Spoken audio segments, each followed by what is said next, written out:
di badai, langkah pasti mencapai mimpi. Ayo bangkit Garuda, terus terbang.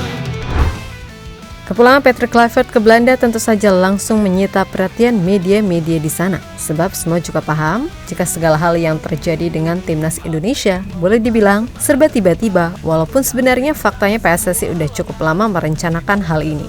Yap, sebelum Februari nanti, Kluivert balik lagi ke Indonesia, pastinya media-media Belanda ingin tahu soal gimana sih pandangan atau kesan Kluivert ketika pertama kali tiba sebagai pelatih anyar, termasuk pastinya soal gambaran pemain yang akan masuk ke dalam skema. Dan menurut berbagai info, akan ada setidaknya 5 pemain yang posisinya terancam. Terlebih jika nantinya para pemain diaspora baru satu persatu berdatangan. Di sisi lain, ada Elian Reinders yang baru-baru ini buka suara terkait fanatisme masyarakat di Indonesia. Baginya ada banyak hal-hal yang di luar imajinasinya setelah mengetahui realita yang terjadi di kehidupan nyata.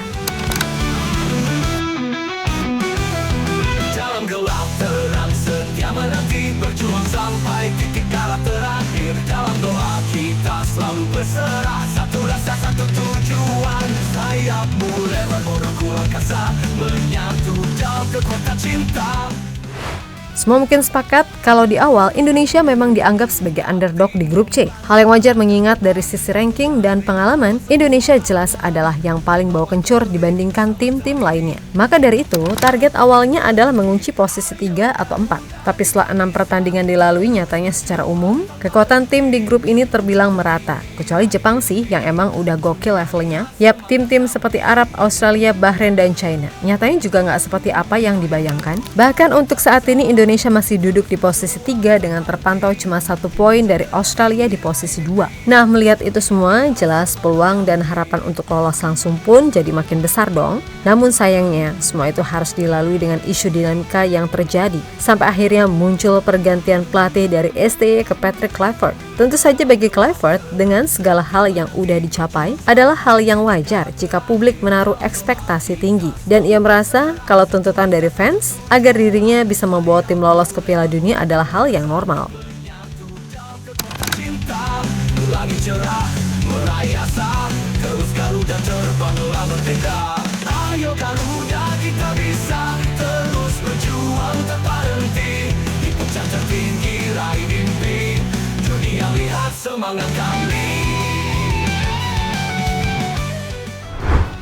Yap, setelah melalui serangkaian acara perkenalan, Kluivert pun balik bentar ke Belanda, ya untuk packing dan lain-lain. Karena nantinya ia akan stay di Indonesia dan melalui tugasnya pada Februari bersama dengan datangnya Alex Pastoor. Nah, di Belanda jelas Kluivert menjadi buruan para jurnalis yang ingin tahu kesan-kesan Kluivert ketika diperkenalkan secara resmi. Selain itu, Kluivert juga pastinya diminta menjelaskan segala hal yang terjadi, karena memang prosesnya ini terbilang cepat. Nah, bagi Kluivert, yang daripada memikirkan soal hal-hal lain, ada baiknya ia memilih fokus untuk gimana caranya membawa Indonesia lolos ke Piala Dunia. Sebab bagaimanapun, ada ekspektasi besar dari supporter Garuda yang menuntut lolos ke Piala Dunia. Dan harapan tersebut dianggap hal biasa bagi Kluivert. Karena memang faktanya timnas Indonesia memang tidak pernah sedekat sekarang untuk bisa mentas di ajang tertinggi dunia. Harapan besar dari supporter itu hal yang biasa, karena mereka tidak pernah begitu dekat lolos ke Piala Dunia melalui babak kualifikasi. Saya pikir dari sudut pandang saya, itu hal yang normal bahwa supporter sangat antusias mengenai babak kualifikasi ini. Saya juga senang bisa menjadi bagian dari generasi hebat ini dan lolos untuk Piala Dunia. Jika kami bisa meraih itu, maka akan menjadi sejarah baru bagi sepak bola Indonesia, tegas mantan pemain Ajax Amsterdam tersebut. Ayo Garuda, kita bisa terus berjuang tanpa henti. Di puncak tertinggi raih mimpi, dunia lihat semangat kami.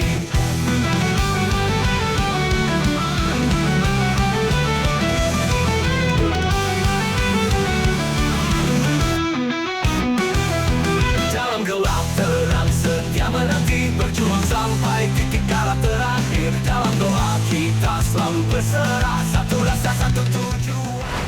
Sementara itu, media Belanda Football International secara terbuka menyinggung soal gambaran perjalanan timnas Indonesia di kualifikasi Piala Dunia 2026 zona Asia di bawah asuhan Patrick Kluivert. Selain itu, media tersebut juga memberikan gambaran soal langkah-langkah yang patut ditempuh oleh Kluivert agar bisa meloloskan timnas Indonesia ke Piala Dunia 2026. Nah, sebagaimana diketahui kalau debut Kluivert sebagai pelatih timnas Indonesia bakal dilakoni pada 20 Maret 2025 mendatang, yang mana itu adalah matchday ke-7 melawan Australia di grup C. Dan media tersebut menyebut kalau Australia akan menjadi pesaing terberat dalam perebutan tiket otomatis ke Piala Dunia 2026.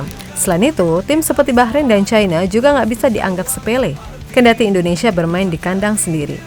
Intinya, Indonesia harus bisa mengamankan posisi 2 apapun caranya.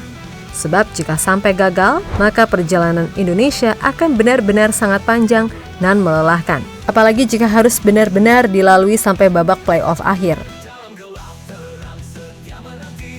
Sampai titik darah terakhir, dalam doa kita selalu berserah. Satu rasa, satu tujuan, sayapmu lebar bodohku angkasa, menyatu dalam kekuatan cinta.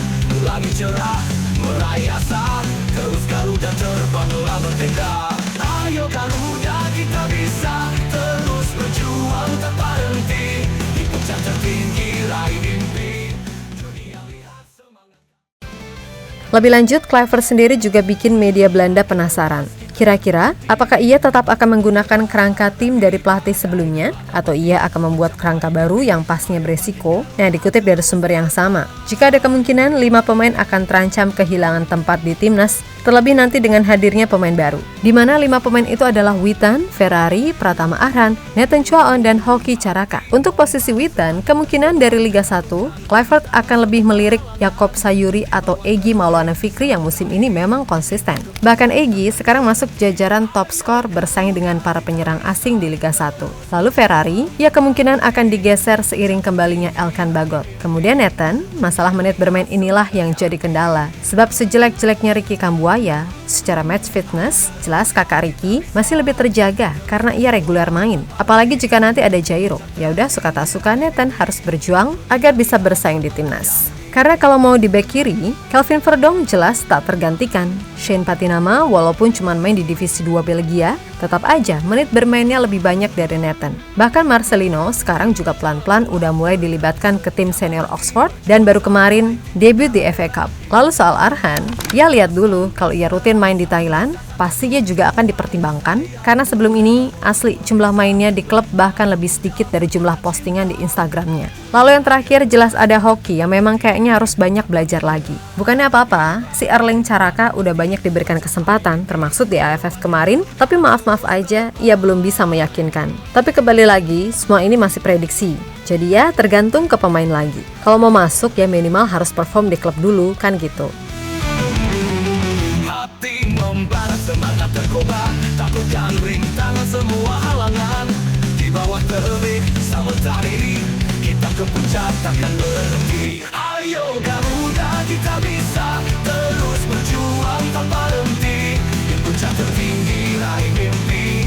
Dunia lihat semangat kami.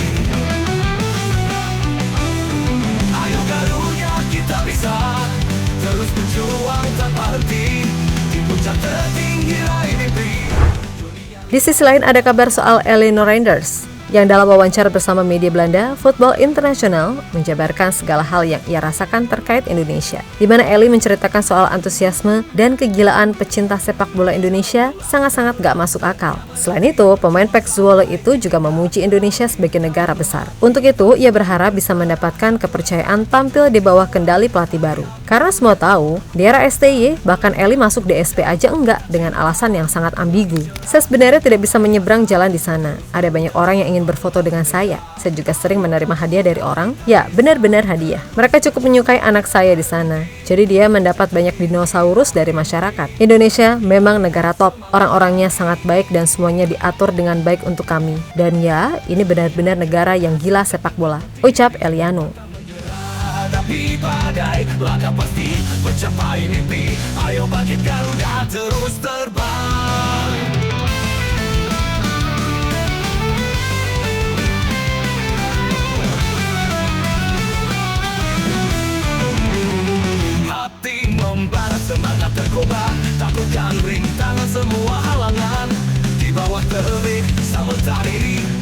ke puncak takkan berhenti. Ayo Garuda, kita bisa terus berjuang tanpa... Yap, terlepas dari apapun, intinya persiapan matang harus benar-benar dilakukan untuk menyambut round 3. Karena kalau dilihat dari sisi momentum, ya emang sih Piala Dunia 2026 adalah momentum yang tepat bagi Indonesia menciptakan sejarah baru. So semangat buat semua elemen timnas, khususan Patrick Kluivert, beserta nanti jajaran staf pelatih lainnya yang akan bertugas. Memang pastinya ini sangat gak gampang mengingat waktu yang mepet. Tapi Mimin dan mungkin kalian semua percaya, jika semuanya bisa berjalan sesuai dengan apa yang diharapkan, asalkan yaitu hilangkan ego dan kepentingan pribadi demi timnas Indonesia. Oke, kita Garuda. Sampai titik darah terakhir dalam doa kita selalu berserah. Satu rasa, satu tujuan. Sayapmu lebar bodohku angkasa, menyatu dalam kekuatan cinta.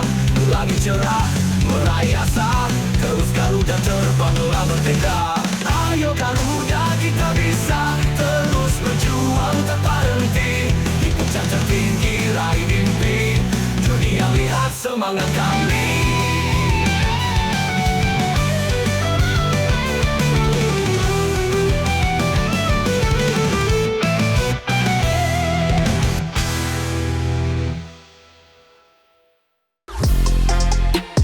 Halo, izin iklan sebentar ya guys. Jadikan ruangmu bernuansa timnas. Temukan beragam poster dinding, sepak bola dan timnas dengan desain menawan, kualitas premium dan harga yang tidak akan menguras kantong. Segera klik link Shopee di deskripsi video ini dan dukung timnas dengan sepenuh hati. Mulai dari dinding rumahmu.